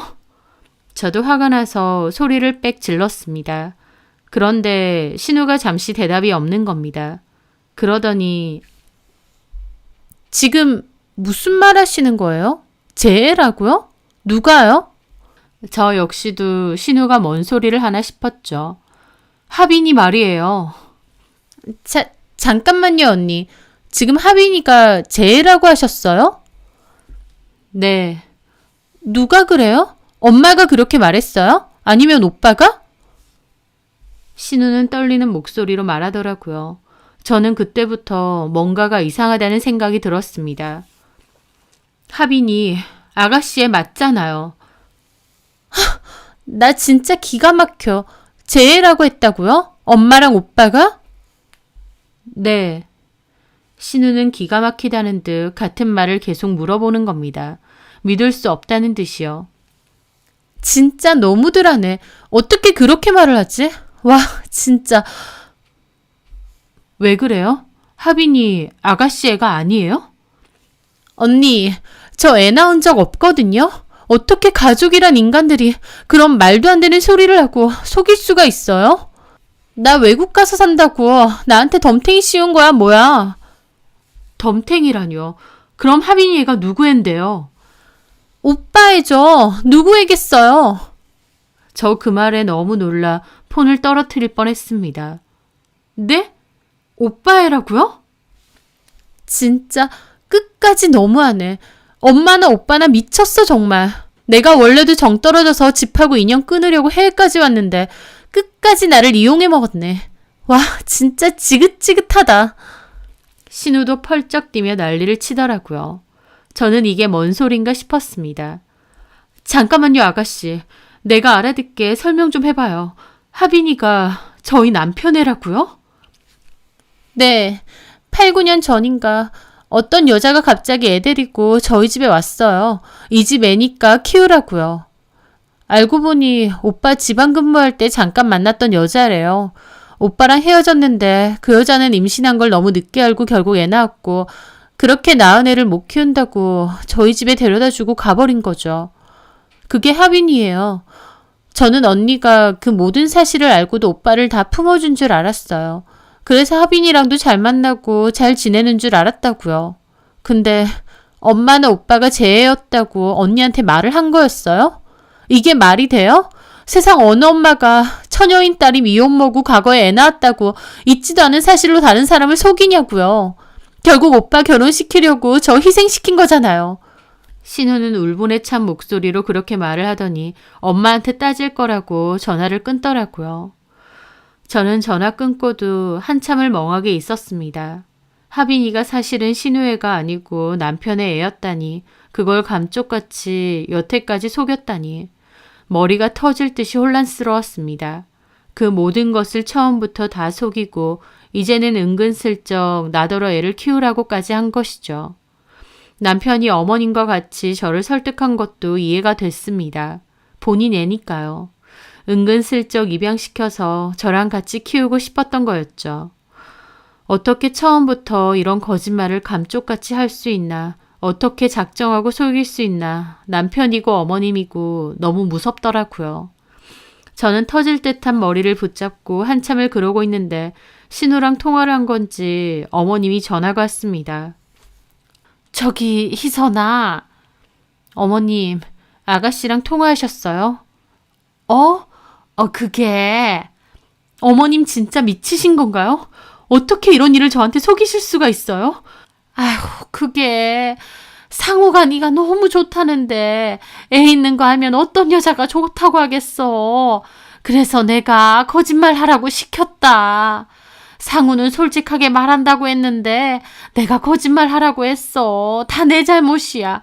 상미는 어차피 외국 가서 산다고 했고 한국에 안 올 거라고 했으니까 그냥 상미애라고 하면 되지 않겠냐고 그랬던 거지.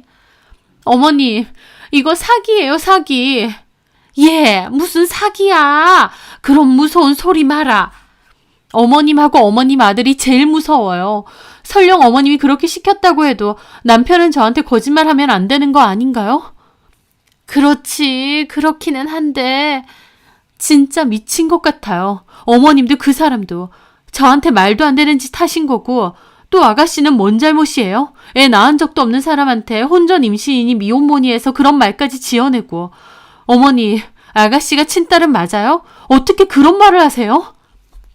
걔는 어차피 외국 가서 살해잖아. 어머니, 저 어머님이 너무 무섭고 너무 이상해요. 너무 비정상적이라서 저까지 이상해지는 기분이에요. 그리고 하빈이 저한테 키우라고요. 은근슬쩍 남편 호적에 넣고 저한테 키우게 할 셈이셨어요? 어떻게 남편이 다른 여자 사이에서 낳은 애를 저한테 제대로 설명도 없이 키우게 하실 수 있냐고요. 어머님이나 그이나 언제까지 속일 수 있다고 생각하신 거예요? 미쳤어요. 진짜 다 미쳤어.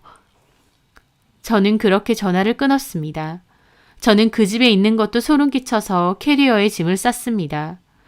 남편에게 사실은 애가 있고 그걸 여태까지 감쪽같이 속였다는 것도 너무 무섭지만 가만히 있는 신우애라고 뻔뻔하게 속였다는 게 더 끔찍했습니다. 저는 그렇게 친정으로 갔고 이 일을 얘기했어요. 저희 엄마 뒷목 잡고 쓰러지시려고 하더라고요. 너네 남편이나 시어머니는 정상이 아니라고요. 남편도 그 모든 사실을 알았는지 제 전화기에 불이 나도록 전화했는데 저는 받지 않았어요.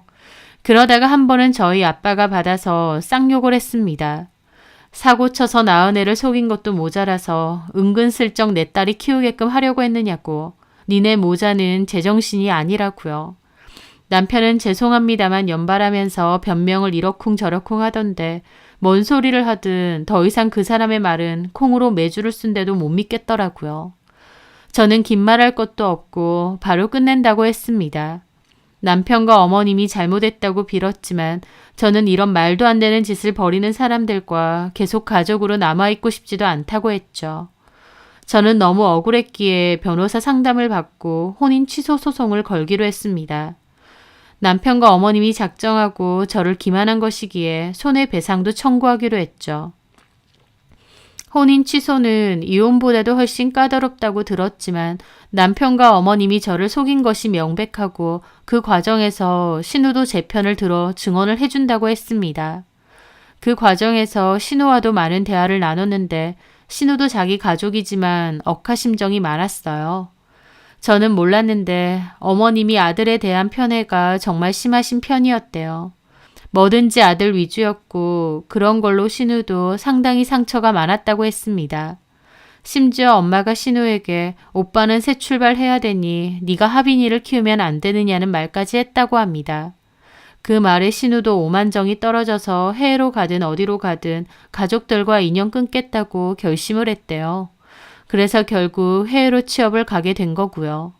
그런데 이렇게 끝까지 자기를 이용해 먹을 줄은 몰랐다면서 울분을 터뜨리더라고요.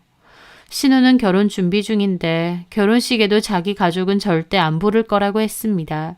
그냥 앞으로 절대 안 보고 살 거라고요. 신우 마음의 상처가 너무 크더라고요.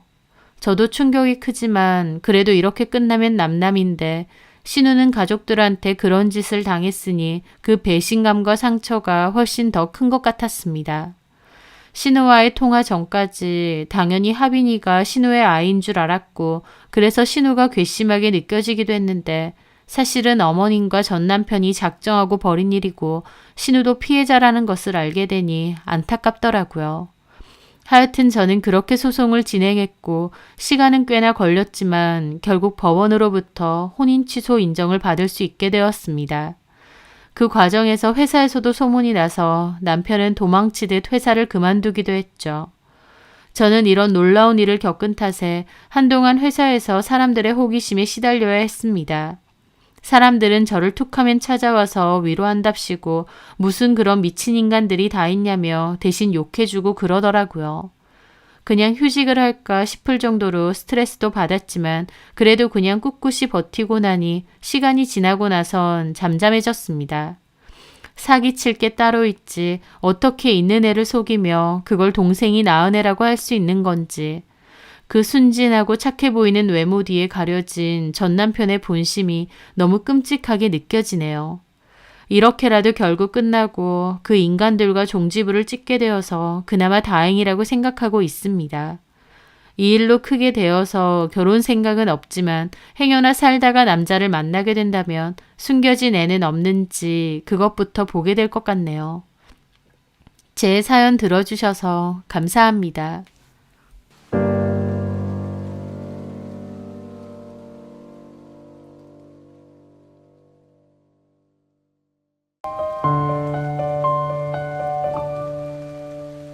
안녕하세요.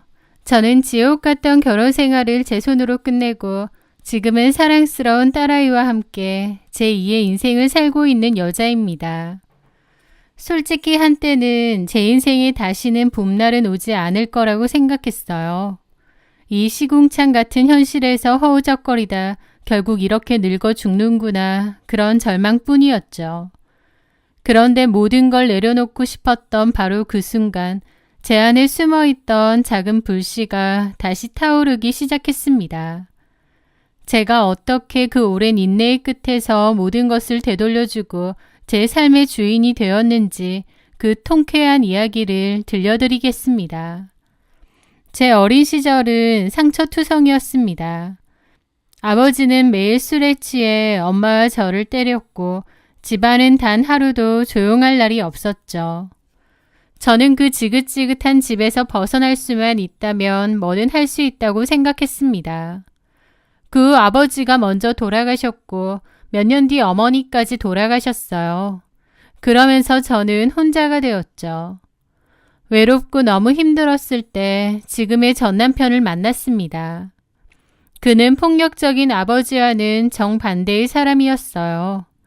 늘 제 이야기를 들어주고 상처받은 제 마음을 따뜻하게 감싸주었거든요. 저는 다정함에 목마른 사람처럼 그 남자에게 걷잡을 수 없이 빠져들었습니다. 그리고 이 남자라면 내가 원하던 따뜻한 가정을 만들어줄 수 있을 거라 착각했던 것 같아요. 그 믿음 하나로 어린 나이에 결혼했습니다. 처음에는 드디어 나도 평범하고 행복한 가정을 꾸릴 수 있겠구나 희망에 부풀었죠.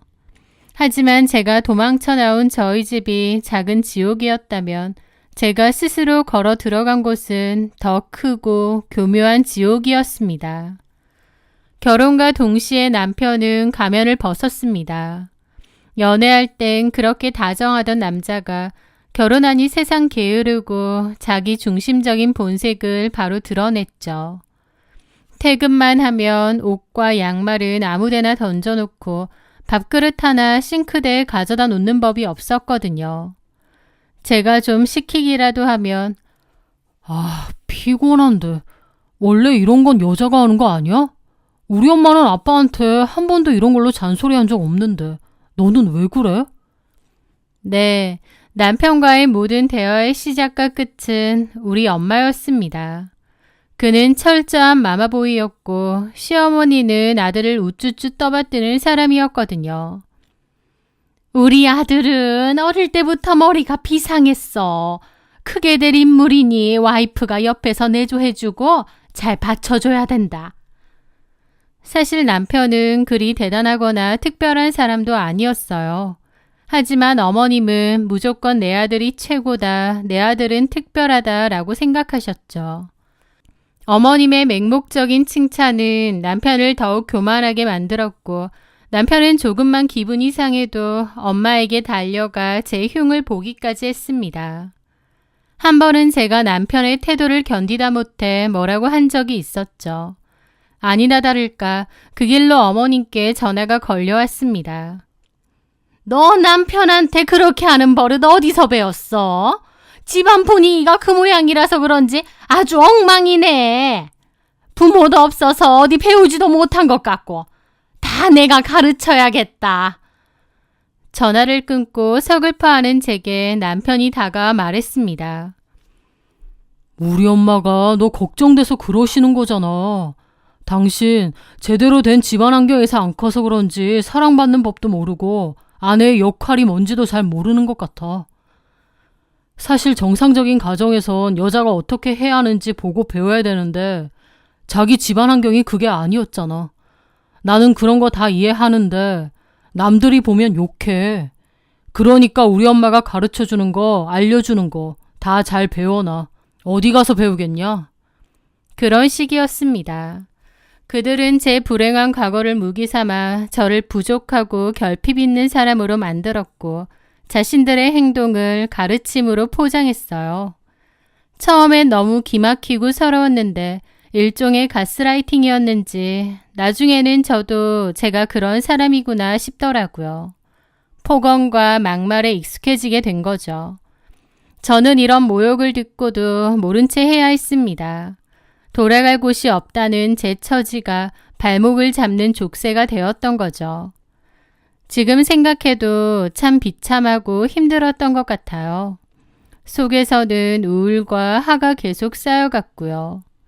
그러던 어느 날 남편이 저녁상 앞에서 폭탄 선언을 했습니다. 아이를 돌보느라 온종일 지쳐있던 제게 그는 마치 대단한 소식이라도 전하는 듯 상기된 얼굴로요. 여보, 나 회사 그만뒀어. 뭐라고?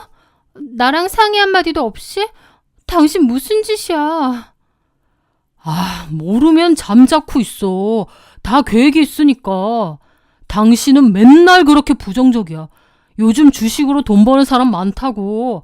내가 아는 사람도 주식으로 돈 엄청 잘 벌었거든. 나 그 사람 밑에서 배우려고. 솔직히 월급 모아서 언제 부자 돼? 이건 기회야. 기회가 있을 때 잡아야 된다고. 그 사람이 아무나 가르쳐주는 줄 알아? 내가 이러는 거 결국 다 당신 고생 안 시키려고 이러는 거야. 가족을 위해서. 저는 기가 막혔습니다. 그의 말은 가족을 위한 것처럼 했지만 실상은 그냥 회사 다니기 싫어서 저지른 책임감 없는 짓이었죠. 남편은 두고 봐. 금방 강남에 아파트 사줄게 라며 큰 소리를 쳤지만 전혀요. 저에게 그 시기는 지옥 그 자체였습니다. 남편은 매일같이 휴대폰 주시계만 들여다보며 일이 일비했고 집안은 그의 한숨과 신경질로 가득 찼습니다. 당연하겠지만 결과도 처참했죠. 시어머니 돈에 여기저기서 끌어모은 대출까지 주식에 쏟아부었는데 그 돈을 몇 달 만에 흔적도 없이 날렸으니까요. 어느 늦은 밤 술에 취해 들어온 그는 제 앞에 무릎을 꿇었습니다. 그리고 고백한 빚은 무려 3억 원이었습니다. 순간 세상의 모든 소리가 사라지는 기분이었습니다. 눈앞이 캄캄해지더군요. 도대체 무슨 생각으로 이런 짓을 벌였나 싶고요. 제 세상은 산산조각 났습니다. 남편은 방에 틀어박혀 망했다는 말만 반복했는데 그 와중에 어머님은 모든 책임을 제게 돌렸습니다. 네가 옆에서 부축이니까 내 아들 인생이 이 꼴이 된 거 아니야. 이래서 사람이 잘 들어와야 되는데 네가 너무 박복하다 보니 내 아들까지 저렇게 된 거다. 그리고 너는 아내가 돼서 남편이 잘못된 길로 가면 뜯어 말렸어야지. 대체 뭘 한 거니? 아이고, 팔자 드생게 들어와서 집안을 다 말아먹네. 그러면서 제 탓으로 돌리는 거예요. 단 한 사람도 제게 미안해하지 않았고요. 남편은 여전히 방구석 폐인이었고 어머님은 틈만 나면 저를 들볶았습니다. 어느 순간 정신이 번쩍 들었습니다. 이 집에서 나와 내 아이를 구할 사람은 나 자신밖에 없구나라는 것을요. 품에 안긴 아이의 숨소리를 들으며 이를 악물었습니다. 이렇게 살 순 없다고. 이 아이에게는 절대로 나 같은 시궁창을 물려주지 않겠다고.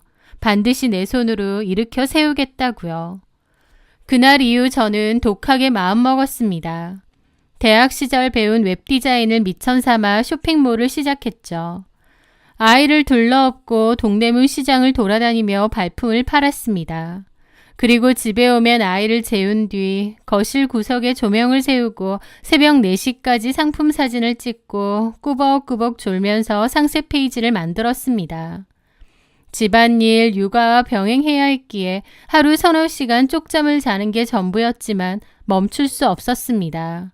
실패하면 내 아이와 함께 길바닥에 나앉는다는 공포가 저를 채찍질했거든요.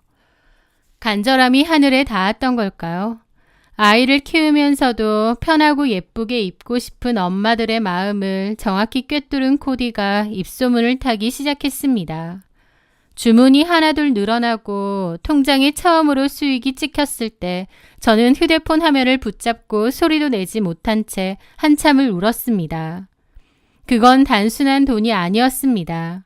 제 힘으로 다시 살 수 있다는 희망의 증거였고 제 자신에게 보내는 위로였으니까요. 그 돈이 점차 늘어나고 사업은 무섭게 번창했습니다. 그렇게 사업이 안정권에 접어들었을 때 저는 대학 동기였던 컴퓨터공학 전공 친구와 손을 잡고 과감한 투자를 했습니다. 고객의 취향을 분석해 옷을 추천해주는 AI 기반 시스템을 도입한 겁니다.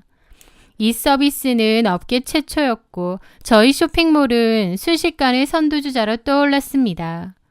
마침내 남편이 남긴 빚 3억 원을 모두 갚는 날이 왔습니다. 저를 짓누르던 거대한 바위가 사라지는 기분이었죠. 그리고 이사를 했는데 당연히 제 명의였습니다.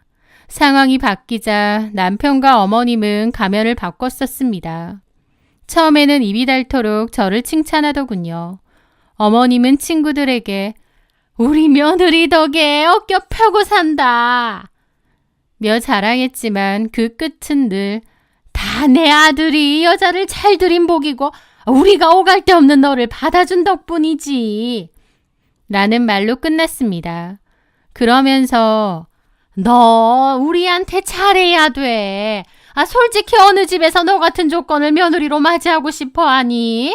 나니까. 그리고 우리 아들이니까 편견 없이 받아들여 준 거지. 그러니까 성공할수록 가족들한테 잘해야 돼. 그거 있잖아? 대번에 망한다. 그런 사람들 여럿 봤어. 올챙이적 생각 못하는 사람들. 우리가 너 힘들 때 가족이 되어준 거 알지? 그거 알면 우리한테 잘해. 결국 남는 건 가족들밖에 없거든.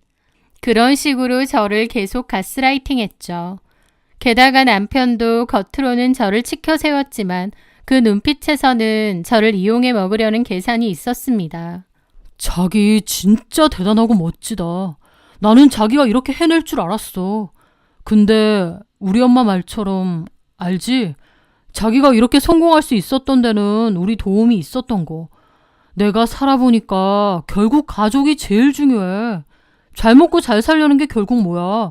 가족들 행복하게 해주려고 하는 거잖아.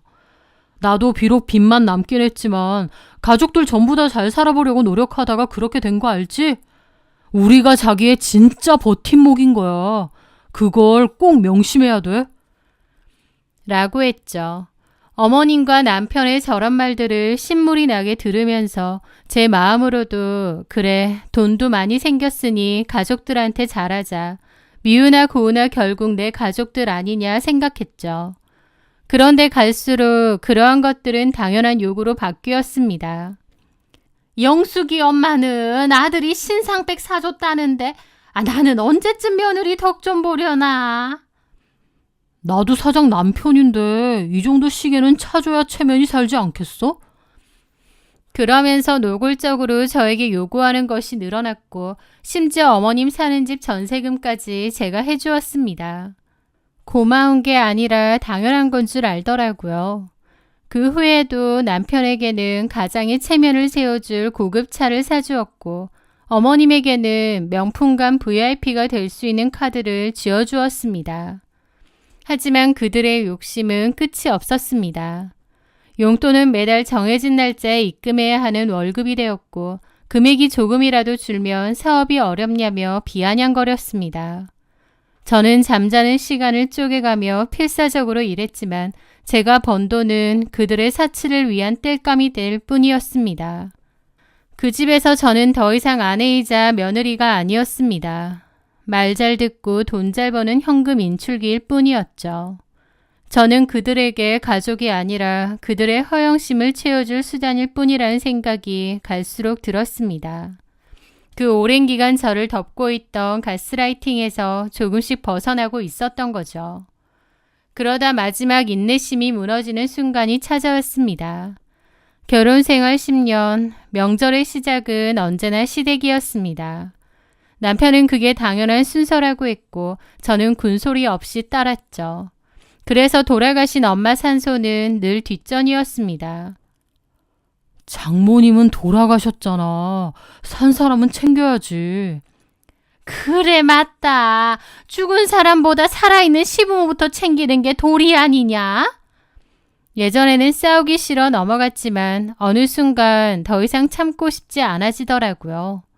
그래서 설날을 앞두고 남편에게 통보했습니다. 이번 설엔 우리 엄마 산소부터 갈 거야. 당신이랑 애도 같이 가. 뭐라고? 우리 엄마 알면 난리나. 이제 순서는 내가 정해. 싫으면 당신 혼자 시댁 가. 난 알아서 갈 테니까. 제 단호한 태도에 남편은 입을 다물었습니다. 설날 아침 저는 딸의 손을 잡고 엄마의 묘로 향했습니다. 정성껏 음식을 올리며 절을 드리자 오래된 죄책감이 조금은 씻겨 내려가는 듯 했습니다. 하지만 시댁에 도착하자마자 어머님이 고래고래 소리를 질렀습니다. 너 지금 뭐 하자는 거야? 시어미 말은 개똥으로 들어? 간이 배 밖으로 나왔어? 왜 거기 먼저 가? 당연히 시댁 먼저 와야지. 어머님, 10년이면 저도 할 만큼 했습니다. 이게 그렇게 잘못인가요? 뭐? 너 돈 좀 번다고 눈에 뵈는 게 없구나. 네, 맞아요. 제가 여태까지 너무 바보같이 살았던 것 같아요. 제 말이 끝나자 시어머니는 눈이 뒤집혀 제게 달려들며 손을 치켜들었습니다. 그 순간 제 안에서 무언가가 끊어졌습니다. 저는 시어머니의 손목을 낚아채며 차갑게 말했습니다. 그만하세요. 저도 더는 안 참습니다.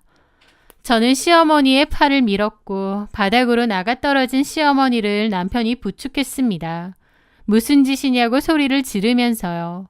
저는 그들을 보며 코웃음을 치며 선언했죠. 똑바로 들으세요. 돈 버는 사람은 나고 내 돈 쓰고 싶으면 내 말 들으세요. 그게 싫으면 이혼이고요. 남편과 어머님은 입이 뜨악해지더군요. 당신 미쳤어? 이혼이라니! 미친 거 아니고 이제야 제정신이야. 생각해보니 참 어이없네. 내가 왜 죽어라 벌어서 어머님하고 당신 사치 부리는 거 메꿔줘야 해? 내가 어리석었던 거지. 너무 늦게 깨달은 거야. 나 더 이상 그런 짓 안 해. 결정해.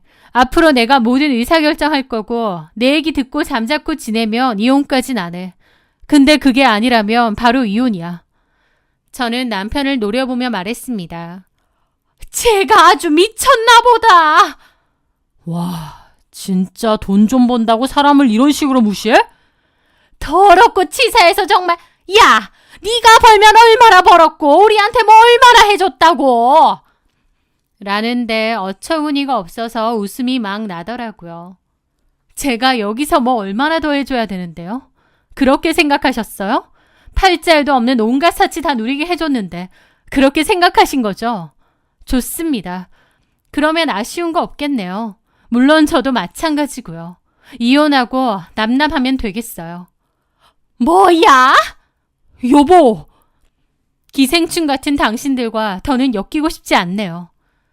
저는 그 말을 끝으로 딸과 함께 집을 나왔습니다. 그리고 돌아오자마자 바로 움직였죠. 가장 먼저 현관문 비밀번호를 바꾸고 남편의 신용카드를 모두 정지시켰습니다. 두 번 다시 제 돈으로 흥청망청 쓰게 둘 순 없었으니까요. 그 다음은 남편이 목숨처럼 아끼던 것들을 처분해야 했습니다. 제가 사준 명품 시계와 물건들을 싹 다 박스에 담아 중고 사이트에 팔아버렸습니다. 며칠 뒤 법적 절차를 거쳐 이혼 소장과 함께 어머님께 드렸던 전세금 반환 내용 증명을 보냈습니다.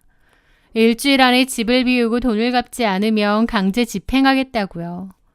예상대로 어머님은 전화해서 악을 썼지만 저는 무시했습니다. 약속된 날짜에 집행관들과 함께 집을 찾았습니다. 현관 앞에서 버티던 어머님은 울고불고 소리쳤지만 법은 냉정했죠. 짐 하나하나 집 밖으로 내던졌어요. 길바닥에 짐더미 위에 주저앉아 욕을 퍼붓는 어머님의 모습을 보며 저는 10년 만에 처음으로 속이 시원하다는 걸 느꼈습니다. 그리고 그 후 저는 남편과 이혼했습니다. 남편은 자기도 보란듯이 성공해서 제 콧대를 납작하게 해주겠다고 이를 갈더군요. 하지만 그가 택한 성공의 길은 한심하게도 도박이었습니다. 능력도 멋도 없는데 큰 돈은 벌고 싶으니 선택한 게 결국 도박이었던 거죠. 한심하게도요. 주변에서 들은 얘기로는 그나마 이혼하면서 재산분할 받은 돈 다 날렸다더군요. 강원랜드 근처 허름한 모텔을 전전하며 지내고 있다고 합니다. 어머님은 갈 곳이 없어 찜질방을 떠돌다 결국 변두리에 손바닥만한 월세방으로 들어갔다는 소식이 들려왔고요. 제가 눈치 보며 맞춰주던 사람들, 저라는 물주가 사라지니 단박에 그토록 초라한 신세가 된 겁니다. 지금의 저는 누구의 방해도 받지 않고 오직 제 딸과 저만의 행복을 위해 살고 있습니다.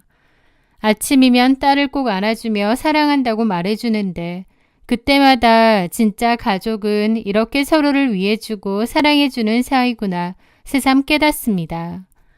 남편과 어머님에게서 받고 싶었던 그 가족에 대한 안정과 사랑을 저희 딸로부터 얻고 있는 것 같아요. 불우했던 가정사 때문에 시어머니와 남편의 가스라이팅에 휘둘려 10년을 바보처럼 살았습니다. 불합리하다는 걸 알면서도 나만 손해본다는 걸 알면서도 참았죠. 하지만 뒤늦게라도 정신 차렸고 더 이상 말도 안 되는 상황에 휘둘리지 않으려 발버둥 쳤습니다. 과거의 상처가 저를 족쇄처럼 올가매고 있었던 것 같습니다. 그들은 제 상처를 교묘하게 이용해 저를 지배하려 했고 저는 오랫동안 그것이 제 운명인 줄로만 알았습니다. 하지만 깊은 절망 속에서 깨달았습니다. 제 삶의 유일한 구원자는 바로 저 자신이라는 것을요. 저를 짓밟으려는 손을 뿌리치고 스스로 일어설 때 비로소 진짜 제 인생이 시작되었습니다. 혹시 지금 누군가에게 부당한 대우를 받으며 홀로 눈물 짓고 있다면 부디 제 이야기를 통해 작은 용기라도 얻으셨으면 좋겠습니다. 당신은 결코 부족하거나 못난 사람이 아닙니다. 누구보다 행복할 자격이 충분한 소중한 존재입니다. 긴 이야기 끝까지 들어주셔서 진심으로 감사합니다.